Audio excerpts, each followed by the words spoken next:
unlimited access to the spa from now on. How could John keep this a secret? It's just evil, unforgivable. Without my knowledge, my in-laws' place had transformed into a luxury hotel. Now, I can enjoy the spa every day and indulge in delicious meals. But kidding aside, the thought of them using my precious son for their own desires, it's outrageous. They better be ready. My name is Amy, a 35-year-old office worker in the administrative department of a pharmacy. I live with my husband John and our first-grade son Edward. John and I met through a colleague at work, and from the moment we met, we clicked. We quickly became close, started dating, and were married the following year. With my upbeat husband John and lively son Edward, I was leading a life of ordinary happiness. Another thing that makes me glad I married John is having his mother-in-law Renda in our lives.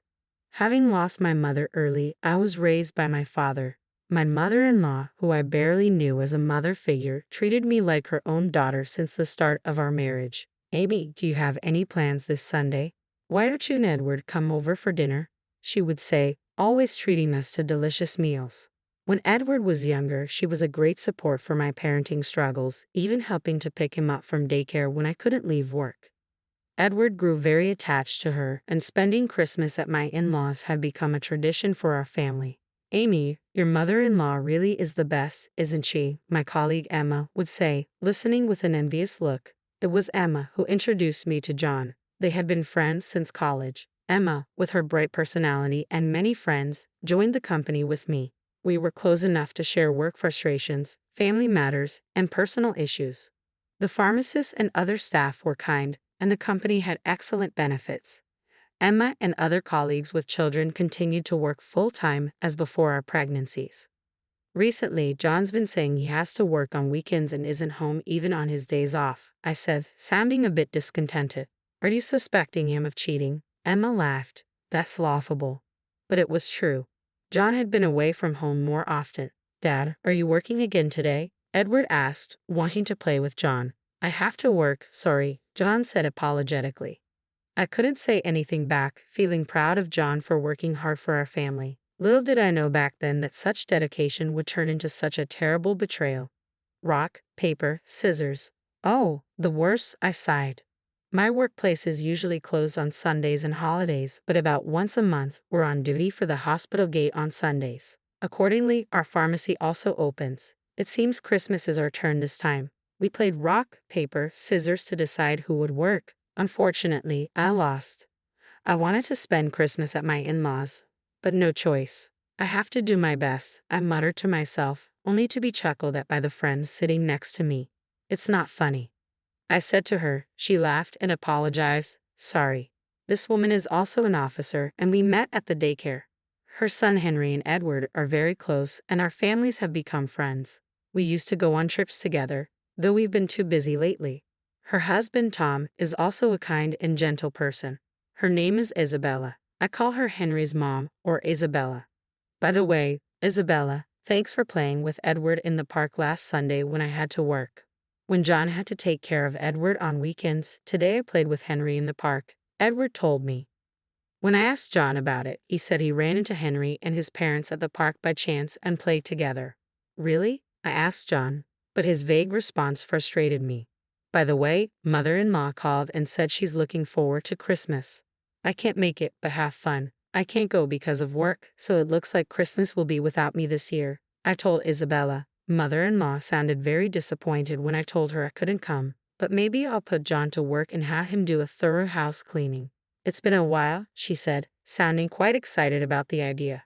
Feel free to use him as much as you like, I laughed as I talked with mother-in-law.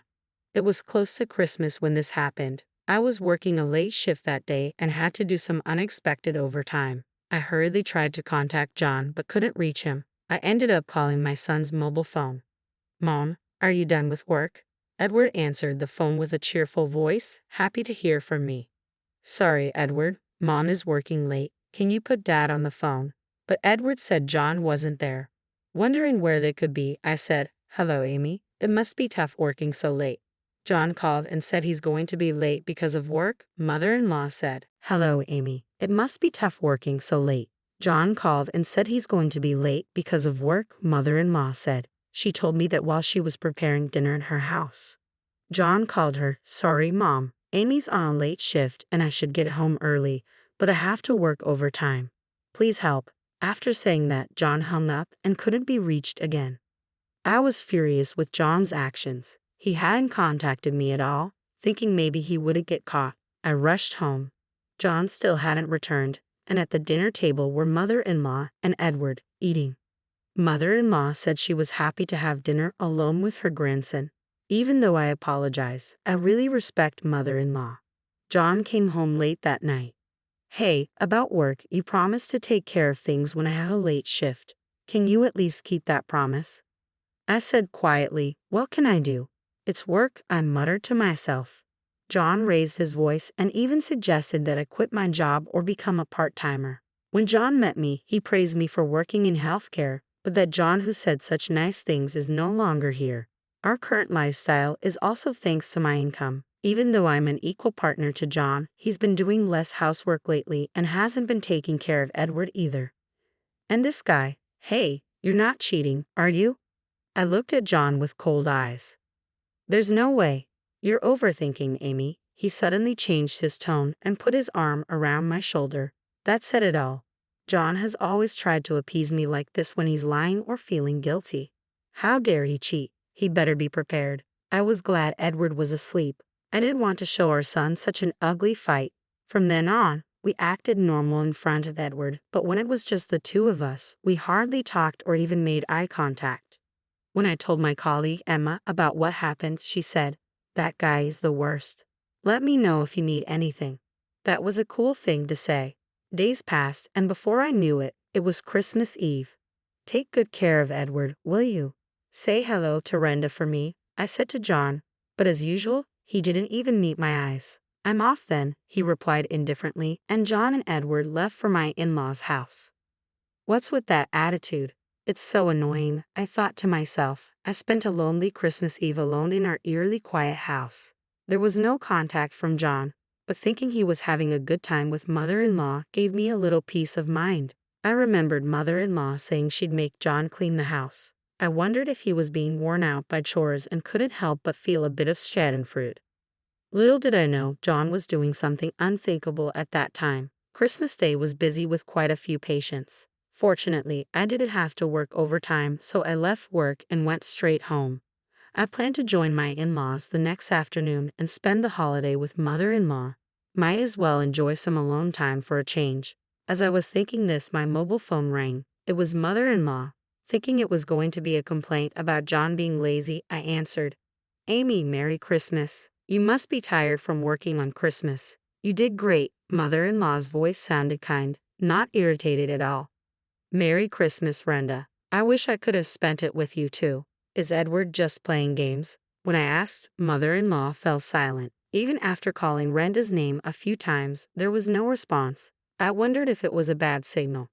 "Amy, John and Edward didn't come here this year. I spent Christmas alone," mother-in-law finally said, and then began to sob over the phone. I was in a panic. John and Edward definitely left the house yesterday. Where could they possibly be now? There was a long silence between mother-in-law and me. "I'll head over to your place right now," I said. "It's about a 40-minute drive to my in-laws." On the way, my mind was filled with thoughts of Edward. What if they were involved in an accident or some incident? These worries spun in my head. When I arrived at my in-laws, mother-in-law was already waiting outside. As soon as she got into my car, I asked quietly, "Should we call the police?" Mother-in-law slowly shook her head. As I wondered why, mother-in-law began to speak. "Amy, I'm really sorry about my stupid son. Do you think John is having an affair?" Mother-in-law looked at me with teary eyes, and I almost started crying too. "What?"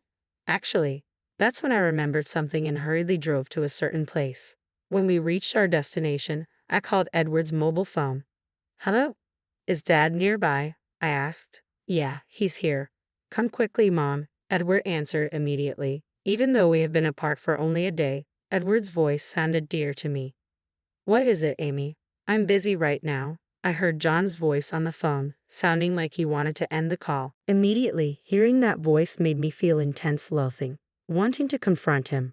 "Renda, you said something about making him clean, right?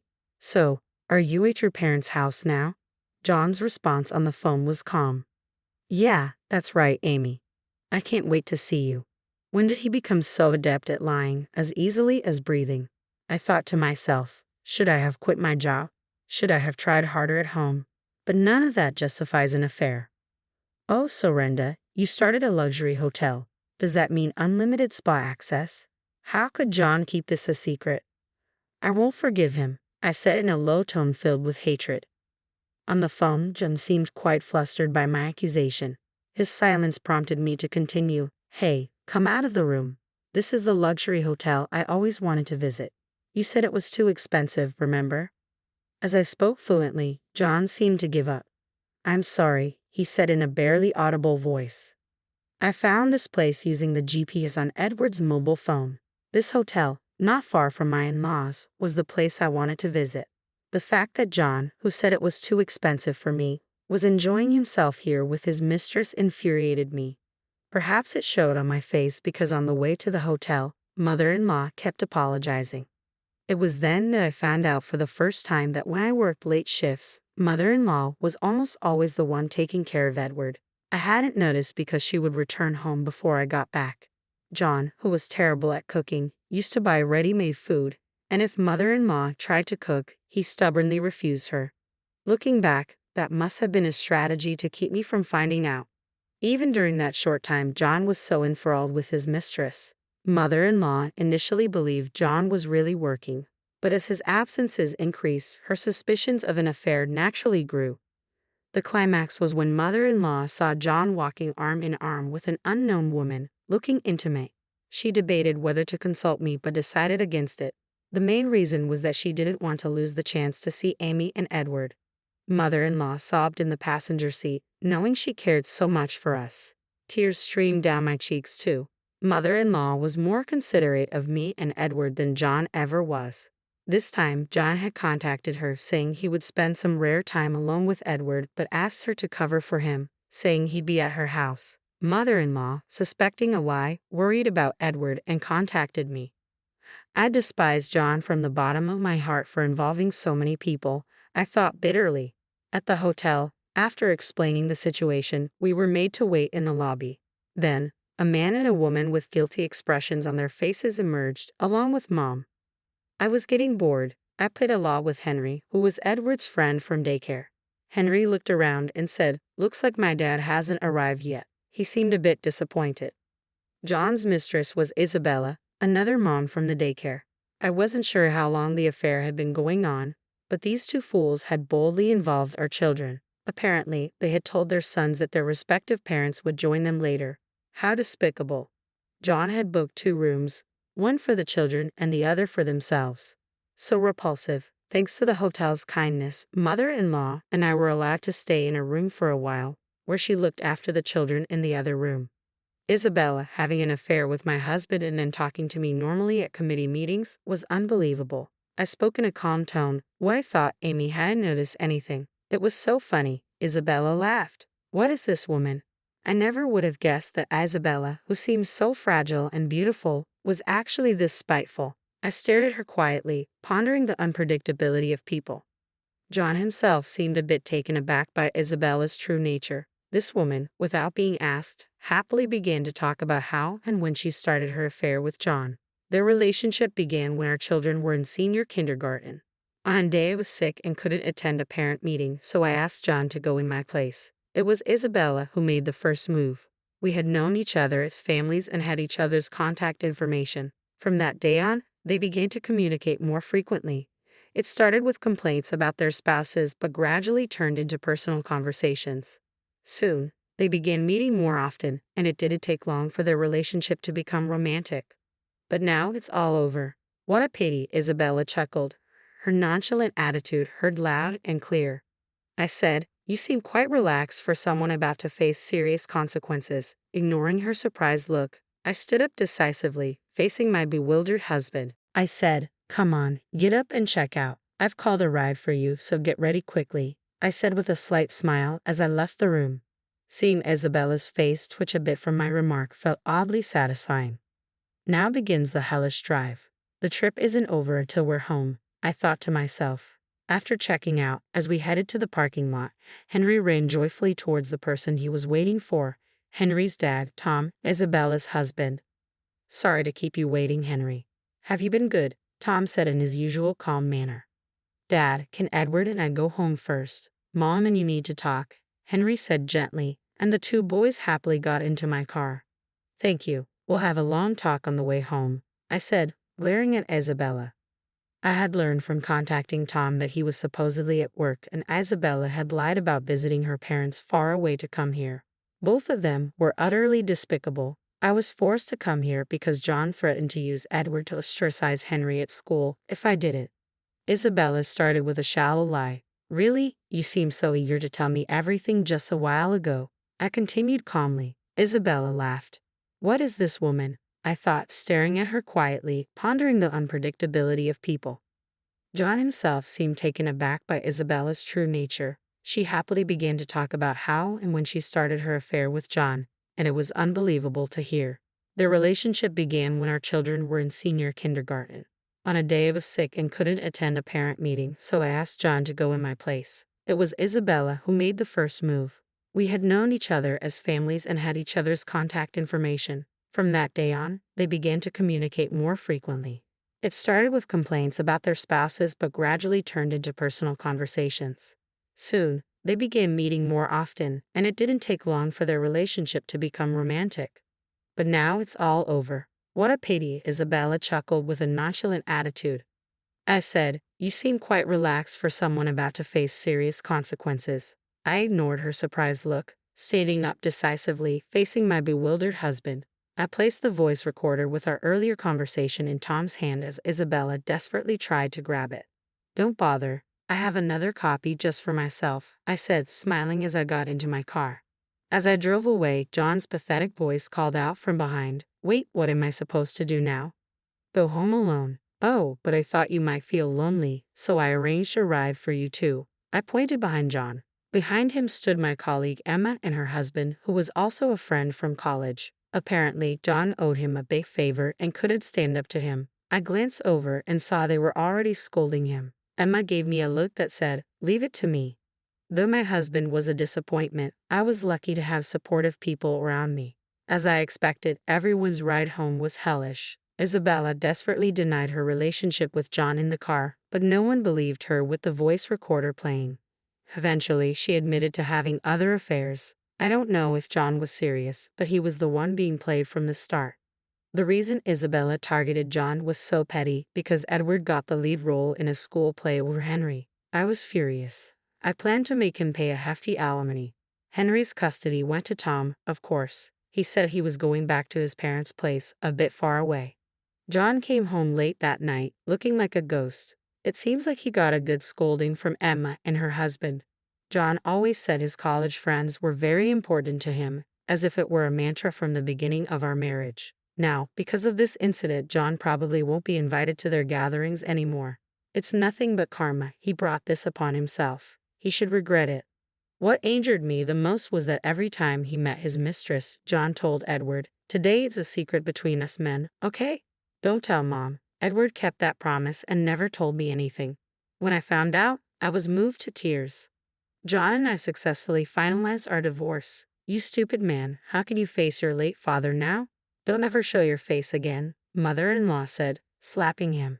John finally realized the gravity of his actions and cried like a child. But my heart didn't waver. Afterward, John requested a transfer to a branch outside the prefecture. He paid the alimony and is keeping up with child support. As for me and Edward, we're living with mother-in-law at her place. I considered returning to my parents' home, but my father has remarried and has a new family. Living together would be impossible. Mother-in-law suggested we stay with her until our lives stabilize. People are often surprised by our unique relationship. But I still cherish mother-in-law like my real mother. I hesitated about what to call her, but I still call her Renda. We're keeping it a secret, but we plan to celebrate her 60th birthday at that hotel. I splurged and booked the most expensive room. This should turn the unpleasant memories into enjoyable ones. My job became far, and Edward had to transfer schools, but Tom's parents lived near our former in-laws, so the boys ended up in the same school again. That was a surprise. Once things settle down, I might rent an apartment near work. But for now, I want to cherish this